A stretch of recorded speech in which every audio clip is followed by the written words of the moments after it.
नमस्कार प्यारे साथियों मैं आकाश स्वागत करता हूं आप सबका आपके अपने परिवार रामचरण एसएससी क्लासेज में। साथियों, अगर आप लोग यूपी होमगार्ड 2026 में अपने सरकारी नौकरी का सपना पूरा करना चाहते हैं तो दोस्तों मेरा जो आज का सेशन है ये दोस्तों आप लोगों के लिए होने वाला है। क्योंकि दोस्तों इस सेशन में मैंने जो जीके के टॉप 50 क्वेश्चंस कवर किए हैं ये दोस्तों आपके एग्जाम में डिट्टो पूछे जाने की संभावना रखते हैं। ठीक है, तो आप लोग इन क्वेश्चंस को देखिए और मुझको कमेंट करके जरूर बताते जाइए कि आप लोगों ने कौन सा ऑप्शन किस क्वेश्चन में लगाया है। ठीक है ना, चलिए तो दोस्तों देखते हैं आज का अपना पहला क्वेश्चन। क्वेश्चन नंबर 51 कह रहा है दोस्तों कि सरकार का वह खाता जो केवल चालू वित्तीय वर्ष से संबंधित है इसमें शामिल है। दोस्तों चालू वित्तीय वर्ष अभी खत्म हुआ है 31 मार्च से 1 अप्रैल। दोस्तों क्या कहते हैं उसको, राजस्व बजट कहते हैं। ऑप्शन नंबर बी क्या हो जाएगा, बिल्कुल राइट आंसर हो जाएगा। ठीक है ना, इसमें दोस्तों राजस्व बजट में क्या होता है, दिन प्रतिदिन के संचालन और खर्चों पर ध्यान केंद्रित किया जाता है। ठीक है, ऑप्शन नंबर बी क्या हो जाएगा, बिल्कुल राइट आंसर हो जाएगा। ठीक है ना, इंपॉर्टेंट क्वेश्चन है दोस्तों, आप लोगों के एग्जाम में छपने लायक। चलिए नेक्स्ट क्वेश्चन, निम्नलिखित में से कह रहा है कौन सा प्राथमिक क्षेत्र का एक उदाहरण है। आप लोग उसको कमेंट करके बताइए कि आप लोगों ने कौन सा ऑप्शन लगाया इसमें। तो दोस्तों दुग्धालय, ऑप्शन नंबर बी क्या हो जाएगा हम लोगों को, बिल्कुल राइट आंसर हो जाएगा। ठीक है ना, क्योंकि दोस्तों क्या है कि जो प्राथमिक क्षेत्र होता है दोस्तों इसके अंतर्गत कृषि यानी कि दोस्तों दुग्ध उत्पादन, खनन, वानिकी, मछली उत्पादन, दोस्तों ऐसे सभी उत्पादनों को सम्मिलित किया जाता है। ठीक है ना, तो ऑप्शन नंबर बी क्या हो जाएगा हम लोगों को, बिल्कुल राइट आंसर हो जाएगा। ठीक है, चलिए नेक्स्ट क्वेश्चन देखते हैं। क्वेश्चन नंबर दोस्तों हम लोग अब आ गए हैं 53 में। कह रहा है जीडीपी की वृद्धि दर हमारी अर्थव्यवस्था का सूचक है। जीडीपी का पूर्ण रूप क्या है? दोस्तों आप लोग कमेंट करके बताइए जीडीपी का पूर्ण रूप क्या है। बताइए जल्दी जल्दी बताइए, आप लोगों को टाइम दिया जा रहा है 4 सेकंड का कि क्या हो जाएगा जीडीपी का पूर्ण रूप। दोस्तों grass domestic product, option number D क्या हो जाएगा, बिल्कुल राइट आंसर हो जाएगा। ठीक है ना, इंपॉर्टेंट क्वेश्चन है दोस्तों जीडीपी का क्या दोस्तों, ग्रास डोमेस्टिक प्रोडक्ट। ठीक है ना, चलिए नेक्स्ट क्वेश्चन देखते हैं। कह रहा है कौन सा भारतीय राज्य चाय का प्रमुख उत्पादक है। जल्दी बताइए दोस्तों आप लोग, कौन सा कह रहा है भारतीय राज्य चाय का प्रमुख उत्पादक है। दोस्तों सबको पता है आसाम, ऑप्शन नंबर डी क्या हो जाएगा हम लोगों को, बिल्कुल राइट आंसर हो जाएगा। ठीक है ना, इंपॉर्टेंट क्वेश्चन है दोस्तों, चाय का प्रमुख उत्पादक राज्य कौन सा हो जाएगा, आसाम। ठीक है, चलिए नेक्स्ट क्वेश्चन देखते हैं। कह रहा है पुलिस कमिश्नरेट, ये दोस्तों कमिश्नरेट लिखा हुआ है यहाँ पे, आमतौर पर केवल खाली स्थान के लिए नियुक्त किया जाता है। जल्दी दोस्तों आप लोग कमेंट करके बताइए कि वो जो पुलिस कमिश्नरेट होता है वो कहाँ, मतलब किसके लिए नियुक्त किया जाता है, तटीय शहरों के लिए, तटीय गांवों के लिए, केंद्र शासित प्रदेशों के लिए कि बड़े शहरों के लिए। दोस्तों ऑप्शन नंबर डी क्या हो जाएगा हम लोगों को, बिल्कुल राइट आंसर हो जाएगा। ठीक है ना, बड़े शहरों के लिए दोस्तों पुलिस कमिश्नरेट को नियुक्त किया जाता है। ठीक है, इंपॉर्टेंट क्वेश्चन है दोस्तों यूपी होमगार्ड वालों के लिए। चलिए नेक्स्ट क्वेश्चन देखते हैं। क्वेश्चन नंबर कह रहा है 56, राष्ट्रीय मानवाधिकार आयोग के सदस्य की सेवानिवृत्ति की आयु वर्ष है। इंपॉर्टेंट क्वेश्चन है दोस्तों, आप लोग बताइए कि जो मानवाधिकार आयोग के सदस्य होते हैं उनकी सेवानिवृत्ति की आयु वर्ष कितनी होती है। तो 70 साल होती है। ऑप्शन नंबर सी क्या हो जाएगा, बिल्कुल राइट आंसर हो जाएगा। ठीक है ना, दोस्तों 1993 ईस्वी में इसकी दोस्तों राष्ट्रीय मानवाधिकार आयोग की स्थापना की गई थी। ठीक है दोस्तों, कितनी होती है उम्र, 70 साल। चलिए नेक्स्ट क्वेश्चन देखते हैं। कह रहा है निम्नलिखित में से कौन सा बल लद्दाख में काराकोरम दर्रे से अरुणाचल प्रदेश में जेलेपला तक भारतीय सीमाओं की रक्षा करता है। दोस्तों जो ऊपर वाली हिमालय के पर्वत वाली सीमाएं हैं, हमसे पूछ रहा है बताइए इनकी रक्षा कौन करता है। तो दोस्तों वहीं उसी बॉर्डर में तिब्बत हमारा स्थित है, जो जिसमें कि चीन ने भी आधिपत्य किया हुआ है, तो Indo Tibet Seema police force. Option number A क्या हो जाएगा हम लोगों को, बिल्कुल राइट आंसर हो जाएगा। ठीक है ना, दोस्तों 1962 ईस्वी में इसकी स्थापना की गई थी। किसकी दोस्तों, आईटीबीपी की। ठीक है, इंडियन तिब्बत पुलिस बल, सीमा पुलिस बल। नेक्स्ट क्वेश्चन कह रहा है दोस्तों कि मई 2025 में भारतीय वायुसेना के नए उप प्रमुख के रूप में किसने पदभार ग्रहण किया। इंपॉर्टेंट क्वेश्चन है दोस्तों करंट का, आप लोगों के लिए जल्दी कमेंट करके बताइए कि वायुसेना के नए उप प्रमुख के रूप में किसने अभी मई 2025 में कार्यभार संभाला है। तो दोस्तों air marshal Narmadeshwar Tiwari, option number B क्या हो जाएगा, बिल्कुल राइट आंसर हो जाएगा। ठीक है ना, 2025 में दोस्तों एयर मार्शल नर्मदेश्वर तिवारी ने नए उप प्रमुख के रूप में भी कार्यभार संभाला है। नेक्स्ट क्वेश्चन कह रहा है किसी वस्तु की किसी विशेष दिशा में गति की प्रति सेकंड तय की गई दूरी को खाली स्थान कहा जाता है। तो साइंस से रिलेटेड क्वेश्चन आ गया। कह रहे दोस्तों क्या कहा जाता है, दोस्तों वेग कहा जाता है। ऑप्शन नंबर सी क्या हो जाएगा हम लोगों को, बिल्कुल राइट आंसर हो जाएगा। ठीक है ना, इसका दोस्तों यूनिट यानी कि मात्रक होता है वो दोस्तों मीटर प्रति सेकंड होता है। ठीक है, वेग का। नेक्स्ट क्वेश्चन कह रहा है दोस्तों कि मैंग्रोव वितरण, ये दोस्तों मैंग्रोव वन होते हैं जो उन्हीं से संबंधित है। कह रहा है मैंग्रोव वितरण मुख्य रूप से अंडमान और निकोबार द्वीप समूह के किस भाग में पाया जाता है। बताइए जैसे दोस्तों आप लोग जल्दी कमेंट करके बताइए किस भाग में पाया जाता है मैंग्रोव वितरण यानी कि मैंग्रोव वन। तो ये दोस्तों उत्तरी अंडमान में पाया जाता है। ऑप्शन नंबर सी क्या हो जाएगा, बिल्कुल राइट आंसर हो जाएगा। दोस्तों आंधी आए चाहे तूफान आए, लेकिन दोस्तों ये जो क्वेश्चन है ये आप लोगों से छूटने ना पाए, ठीक है। आप लोग इस क्वेश्चन को जरूर से जरूर अपने दिमाग में छापते रहिए। चलिए नेक्स्ट क्वेश्चन देखते हैं। क्वेश्चन नंबर 61 कह रहा है मृत जीवों और जानवरों को खाद मिट्टी में परिवर्तित करने वाले सूक्ष्म जीवों को खालिस्तान नाम से जाना जाता है। दोस्तों खाद में परिवर्तित करने वाले आप लोगों के लिए इंपॉर्टेंट क्वेश्चन है दोस्तों, किस मतलब नाम से जाना जाता है, जल्दी बताइए आप लोग। तो दोस्तों अपघटन करने वालों के नाम से ऑप्शन नंबर डी क्या हो जाएगा, बिल्कुल राइट आंसर हो जाएगा, ठीक है ना। कंपोस्ट यानी कि दोस्तों इसी को कहते हैं अपघटन, ठीक है, कंपोस्ट। नेक्स्ट क्वेश्चन कह रहा है निम्नलिखित में से कौन सा ऑपरेटिंग सिस्टम का उदाहरण नहीं है। ऑपरेटिंग सिस्टम यानी कि दोस्तों ओएस। दोस्तों ऑपरेटिंग सिस्टम इसलिए इंपॉर्टेंट है कि दोस्तों कंप्यूटर का क्वेश्चन है। और दोस्तों आजकल आप लोग देख ही रहे हैं, आप लोग सोशल मीडिया के जरिए ही दोस्तों मेरे क्लास को देख रहे हैं, सभी की क्लासों को देख रहे हैं। तो दोस्तों आप लोगों को जो कंप्यूटर क्वेश्चन है वो आप लोगों को जरूर पता होने चाहिए। दोस्तों आप लोगों के 4 से 5 क्वेश्चन आपके एग्जाम में जरूर से जरूर कंप्यूटर के आएंगे, ठीक है ना, ज्यादा भी हो सकते हैं दोस्तों। तो आप लोग जल्दी बताइए मुझको कि कौन सा ऑप्शन इसका राइट हो जाएगा। दोस्तों internet explorer option number A क्या हो जाएगा, ये दोस्तों ऑपरेटिंग सिस्टम का उदाहरण नहीं है। और दोस्तों विंडोज, लिनक्स और यूनिक्स ये दोस्तों ऑपरेटिंग सिस्टम के उदाहरण हो जाएंगे, ठीक है ना। इंटरनेट एक्सप्लोरर इंपॉर्टेंट क्वेश्चन था, आप लोग इसको दिमाग में छाप लीजिए। नेक्स्ट क्वेश्चन कह रहा है मई 2025 में अंतरराष्ट्रीय सौर गठबंधन का 123वां सदस्य देश कौन सा देश बना है। दोस्तों इंपॉर्टेंट क्वेश्चन है, क्योंकि दोस्तों जो इंटरनेशनल यानी कि आईएसए इंटरनेशनल सोलर अलायंस का दोस्तों जो हेडक्वार्टर है, मुख्यालय है, वो दोस्तों भारत में स्थित है, इसलिए दोस्तों ये इंपॉर्टेंट क्वेश्चन है। दोस्तों अंगोला ऑप्शन नंबर डी क्या हो जाएगा, हम लोगों को बिल्कुल राइट आंसर हो जाएगा, ठीक है ना। अंगोला दोस्तों 123वां सदस्य बना है। और दोस्तों जो गुरुग्राम हरियाणा है, इसमें दोस्तों इसका हेडक्वार्टर इंटरनेशनल सोलर अलायंस, ठीक है, अंतरराष्ट्रीय सौर गठबंधन का हेडक्वार्टर यानी कि मतलब हेडक्वार्टर स्थित है, ठीक है ना, भारत के हरियाणा के गुरुग्राम में, इसलिए इंपॉर्टेंट है, वेरी इंपॉर्टेंट क्वेश्चन है, आप लोग इसको अच्छे से याद करिए। नेक्स्ट क्वेश्चन कह रहा है सोशल मीडिया के संबंध में इनमें से कौन सा कथन असत्य है। ये भी दोस्तों सोशल मीडिया से संबंधित आ गया। दोस्तों सोशल मीडिया एक प्रकार की ईमेल सेवा है, ये दोस्तों गलत हो जाएगा। ऑप्शन नंबर बी क्या हो जाएगा, हम लोगों को बिल्कुल राइट आंसर हो जाएगा, ठीक है ना। और दोस्तों क्या कि सोशल मीडिया इंटरनेट के माध्यम से संचार और अंतरक्रिया को सक्षम बनाता है, बिल्कुल राइट।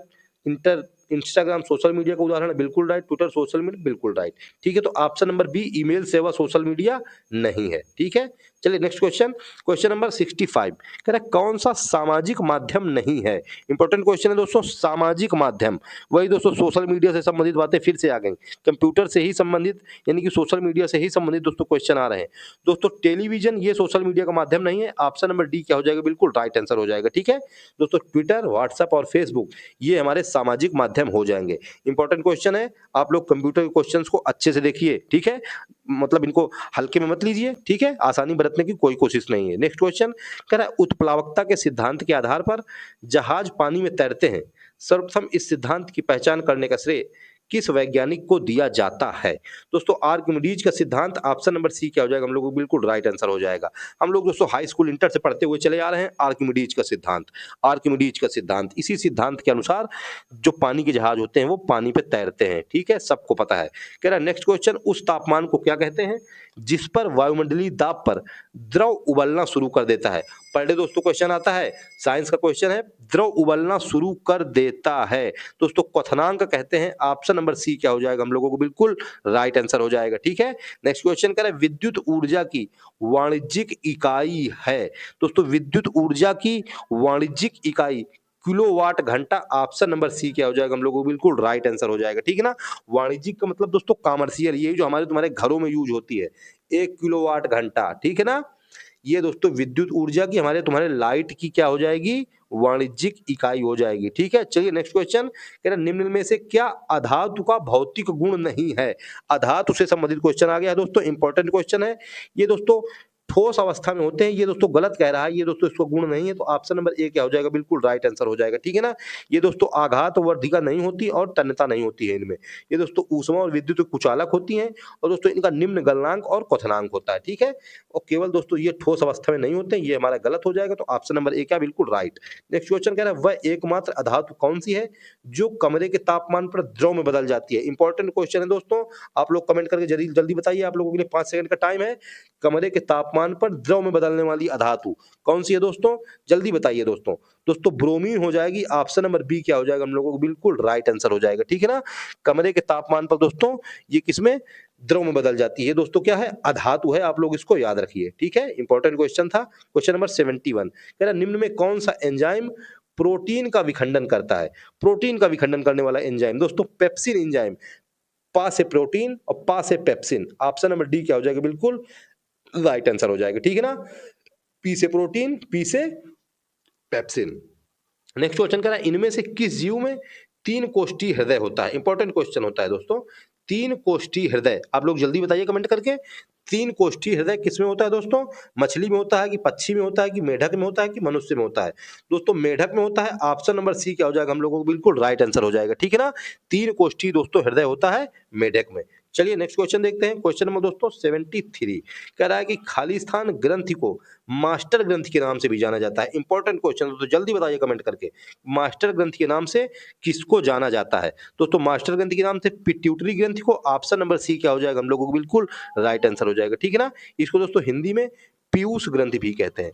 पीयूष ग्रंथि या पिट्यूटरी ग्रंथि। और दोस्तों पीयूष का मतलब होता है अमृत।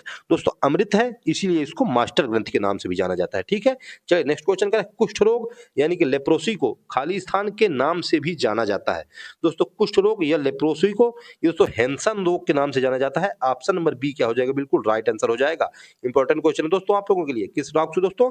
हैंसन रोग से, ठीक है। ये दोस्तों एक संचारणशील रोग है, ठीक है ना। चलिए नेक्स्ट क्वेश्चन देखते हैं। क्वेश्चन नंबर 77 कह रहा है आईपीसीसी का पूरा रूप है। जल्दी बताइए दोस्तों आईपीसीसी का पूरा रूप क्या है? आप लोगों के लिए इंपॉर्टेंट क्वेश्चन है, कमेंट करके जल्दी बताइए इसका आंसर कौन सा सही लग रहा है। ऑप्शन दोस्तों क्या कह रहा है कि आईपीसीसी का पूर्ण रूप है। दोस्तों आईपीसीसी का पूर्ण रूप intergovernmental panel on climate change, option number B क्या हो जाएगा हम लोगों को? बिल्कुल राइट आंसर हो जाएगा, ठीक है ना। क्या हो जाएगा दोस्तों? Inter governmental panel on climate change, ठीक है। चलिए नेक्स्ट क्वेश्चन। क्वेश्चन नंबर 76 कह रहा है जैव रासायनिक ऑक्सीजन मांग यानी कि बीओडी, ठीक है, निम्नलिखित में से किसकी माप करता है? दोस्तों बताइए जल्दी। ये दोस्तों जैव पदार्थों के ऑक्सीकरण के दौरान उपयोग की गई ऑक्सीजन की माप करता है। ऑप्शन नंबर ए क्या हो जाएगा? बिल्कुल राइट आंसर हो जाएगा, ठीक है ना। क्या दोस्तों? जैव पदार्थों के ऑक्सीकरण के दौरान उपयोग में लाई गई ऑक्सीजन की माप करता है बीओडी यानी कि जैव रासायनिक ऑक्सीजन मांग, ठीक है। चलिए नेक्स्ट क्वेश्चन देखते हैं। क्वेश्चन नंबर 77 कह रहा है संयुक्त राष्ट्र जलवायु परिवर्तन सम्मेलन यानी कि सीओपी यानी कि कॉप 30 कहां आयोजित किया जाएगा? दोस्तों जल्दी बताइए। बेलेम ब्राजील में, ऑप्शन नंबर डी क्या हो जाएगा? बिल्कुल राइट आंसर हो जाएगा, ठीक है ना। 10 से दोस्तों 21 नवंबर 2025 को ये दोस्तों आयोजित किया गया बेलेम ब्राजील में। करंट अफेयर्स का क्वेश्चन है दोस्तों, कॉप आप लोगों के लिए पूछ लेगा, बिल्कुल इंपॉर्टेंट क्वेश्चन हो जाएगा। नेक्स्ट क्वेश्चन कह रहा है कि बाजार कीमत पर और कारक लागत पर योग में मूलभूत अंतर क्या है? ये तो बाजार कीमत हो और कारक लागत हो, तो कह रहा है कि बताइए मूलभूत अंतर क्या है? तो निव्वल अप्रत्यक्ष कर का मूलभूत अंतर है। ऑप्शन नंबर ए क्या हो जाएगा? बिल्कुल राइट आंसर हो जाएगा, ठीक है ना। इकोनॉमिक्स से संबंधित क्वेश्चन है। इकोनॉमिक्स की भी दोस्तों आप लोगों के एग्जाम में कम से कम 7 से 8 क्वेश्चन पूछे जाएंगे, ठीक है। तो आप लोग इकोनॉमिक्स को भी अपना कंप्लीट करते रहिए। चलिए नेक्स्ट क्वेश्चन देखते हैं। कह रहा भारतीय रिजर्व बैंक में आधिकारिक चिन्ह में शामिल है। इंपॉर्टेंट क्वेश्चन है दोस्तों, आप लोग कमेंट करके बताइए कि भारतीय रिजर्व बैंक यानी कि आरबीआई के जो आधिकारिक चिन्ह है इसमें क्या शामिल है? ताड़ का वृक्ष शामिल है, पीपल का वृक्ष शामिल है, गुलाब का वृक्ष शामिल है कि बरगद का वृक्ष शामिल है? जल्दी आप लोग कमेंट करके बताइए। मुझको पता चल रहा है कि आप लोग सब लोग फंसते हुए चले जा रहे हैं। नहीं नहीं दोस्तों, न पीपल का वृक्ष है, नहीं ताड़ का वृक्ष। ऑप्शन नंबर ए क्या हो जाएगा? बिल्कुल राइट आंसर हो जाएगा, ठीक है ना। 1935 ईस्वी में दोस्तों इसका गठन किया गया था, ठीक है। चलिए नेक्स्ट क्वेश्चन देखते हैं। क्वेश्चन नंबर 80 कह रहा है जब भारतीय रुपए अवमूल्यन होता है तो भारतीय निर्यात पर क्या प्रभाव पड़ता है? दोस्तों जब भारतीय रुपए अवमूल्यन यानी कि जब रुपए हमारा कम हो जाएगा, सस्ता हो जाएगा, तो दोस्तों हमारा निर्यात भी सस्ता हो जाएगा। ऑप्शन नंबर ए क्या हो जाएगा? बिल्कुल राइट आंसर हो जाएगा, ठीक है ना। क्या दोस्तों?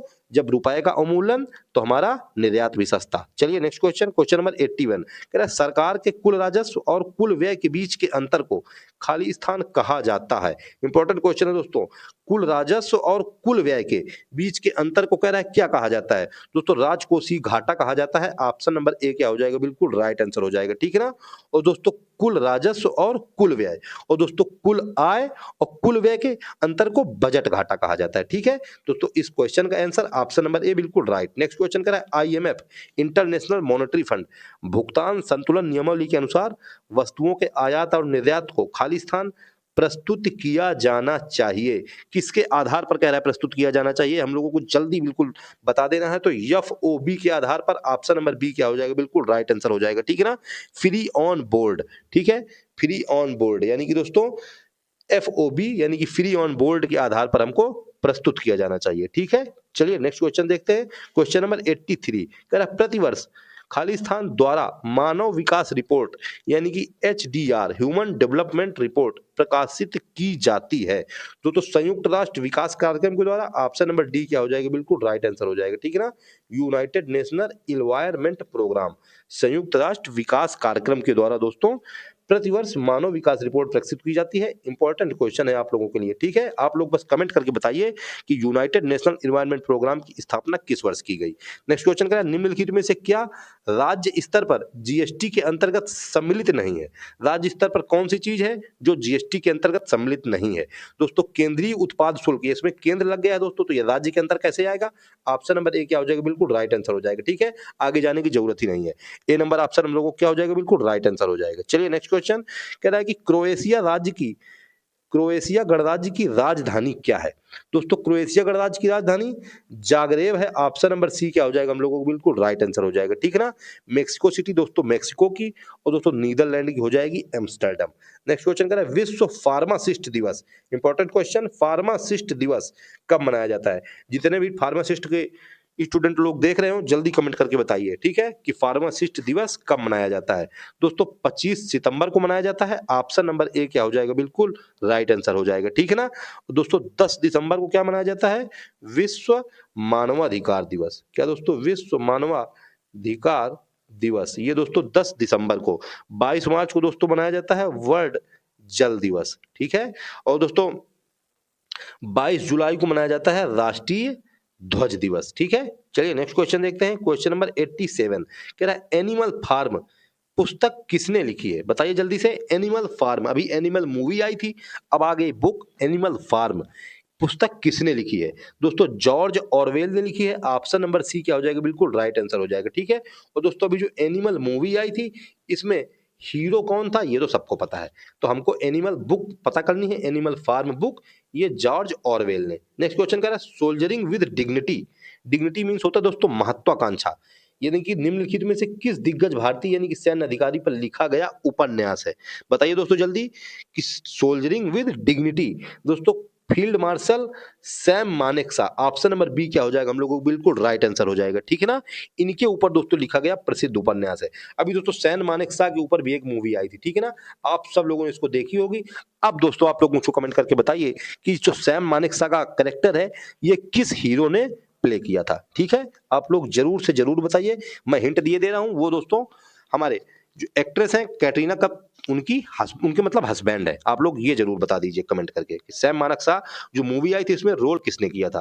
नेक्स्ट क्वेश्चन कह रहे हैं दोस्तों महिलाओं और एससी एसटी समुदायों में उद्यमिता को बढ़ावा देने के लिए भारत सरकार द्वारा कौन सा कार्यक्रम शुरू किया गया था। जल्दी बताइए दोस्तों, महिलाओं वाला क्वेश्चन है, आप लोगों के लिए छपने वाला क्वेश्चन है, आप लोग इसको दिमाग में भी छाप लीजिए। ठीक है, तो कौन सा दोस्तों, stand up India, option number A क्या हो जाएगा, बिल्कुल राइट आंसर हो जाएगा। ठीक है ना, एससी एसटी समुदायों में दोस्तों इंपॉर्टेंट क्वेश्चन है दोस्तों, एससी एसटी समुदाय के लिए दोस्तों कौन से दोस्तों, स्टैंड अप इंडिया। ठीक है, नेक्स्ट क्वेश्चन कह रहा व्यापक परमाणु परीक्षण प्रतिबंध संधि का मुख्य उद्देश्य क्या है। दोस्तों मुख्य उद्देश्य है नागरिक और सैन्य दोनों उद्देश्यों के लिए सभी परमाणु विस्फोटों पर प्रतिबंध। ऑप्शन नंबर डी क्या हो जाएगा, बिल्कुल राइट आंसर हो जाएगा। ठीक है ना, क्या दोस्तों, ये दोस्तों व्यापक परमाणु परीक्षण प्रतिबंध संधि होती है दोस्तों, इसमें नागरिक और सैन्य दोनों उद्देश्यों के लिए सभी परमाणु विस्फोटों पर प्रतिबंध। दोस्तों इस समय परमाणु के बहुत बम मतलब युद्ध चल रहा है, तो दोस्तों परमाणु वाला क्वेश्चन आप लोगों के लिए इंपॉर्टेंट हो जाएगा। नेक्स्ट क्वेश्चन कह रहा है भारतीय परमाणु कार्यक्रम के जनक खाली मतलब के रूप में किसे जाना जाता है। इंपॉर्टेंट क्वेश्चन है, छपने वाला क्वेश्चन है, चाहे दोस्तों बता तो दिया मैं, चाहे इधर से उधर सूरज हो जाए, लेकिन ये क्वेश्चन इधर से उधर ना होने पाए, ये क्वेश्चन आप लोगों के दिमाग में भी छपना चाहिए। नेक्स्ट क्वेश्चन कह रहा है दोस्तों कि Homi Jahangir Bhabha, option number A क्या हो जाएगा, हम लोगों को बिल्कुल राइट आंसर हो जाएगा। ठीक है ना, तो भारतीय परमाणु कार्यक्रम के जनक होमी जहांगीर भाभा। नेक्स्ट क्वेश्चन का, निम्नलिखित में से कौन सा देश क्षेत्रफल की दृष्टि से भारत का सबसे छोटा पड़ोसी देश है? तो दोस्तों सबसे छोटा पड़ोसी देश मालदीव, ऑप्शन नंबर ए क्या हो जाएगा, बिल्कुल राइट आंसर हो जाएगा। ठीक है ना, ये लगभग केवल दोस्तों 298 वर्ग किलोमीटर क्षेत्रफल में फैला हुआ है।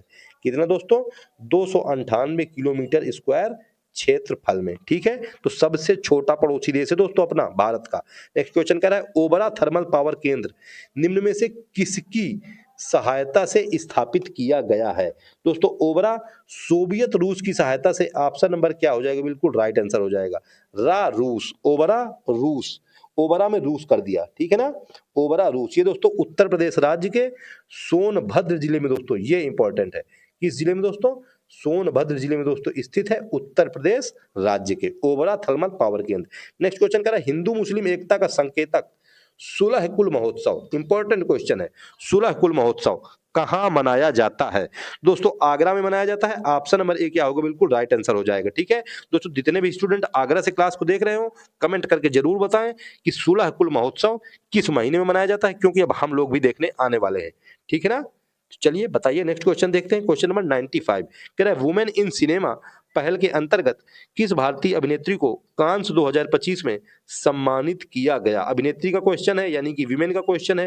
इंपॉर्टेंट क्वेश्चन बनने वाला है आप लोगों के लिए, आप लोग जल्दी कमेंट करके बताइए और इसको अपने दिमाग में छाप लीजिए। दोस्तों Jacqueline Fernandez, option number A क्या हो जाएगा, बिल्कुल राइट आंसर हो जाएगा। ठीक है ना, वुमेन इन सिनेमा पहल के अंतर्गत जैकलीन फर्नांडीज को कांस 2025 में भी सम्मानित किया गया है। नेक्स्ट क्वेश्चन कह रहा है, Mount West indoor track and field championship 2025 में किस भारतीय एथलीट ने महिलाओं के शॉट पुट इंडोर राष्ट्रीय रिकॉर्ड को तोड़ दिया? ये भी इंपॉर्टेंट क्वेश्चन, महिलाओं वाला क्वेश्चन आ गया दोस्तों।